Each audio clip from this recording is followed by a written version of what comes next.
আপনাদেরকে আমি একটা গুরুত্বপূর্ণ তথ্য দিব।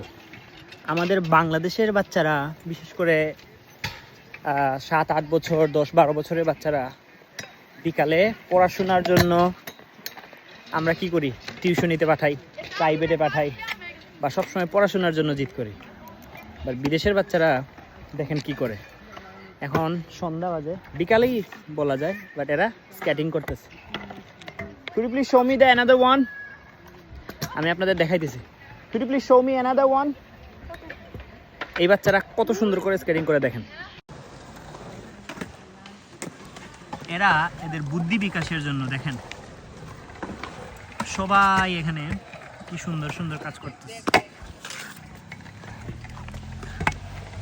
এই যে এদের পড়াশোনার পাশাপাশি ফিজিক্যাল স্ট্রেংথটা কত ভালো।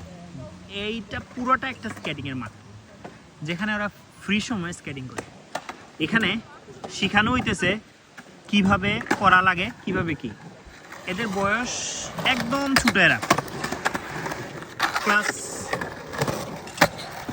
2-তে পড়ে, এরা ক্লাস 2-1-এ পড়ে। বাট এদের অভিজ্ঞতা বা এদের যে টেকনিকটা অসম্ভব, মানে আমরা আসলে পারতাম না আর কি।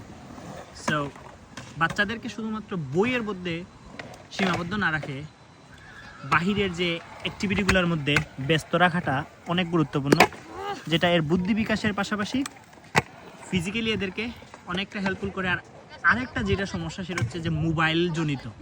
আমাদের দেশে বাচ্চারা প্রচুর পরিমাণে ফোন ইউজ করে, বাট এখানে দেখেন ফোনের জন্য কোনো সমস্যা নাই, সবাই ওরা ওদের মতো কাজ করতেছে। সো এইরকম এনভায়রনমেন্ট যদি আমরা আমাদের বাচ্চাদেরকে দিতে পারি, ইন ফিউচারে আমরা ভালো একটা জেনারেশন পাবো।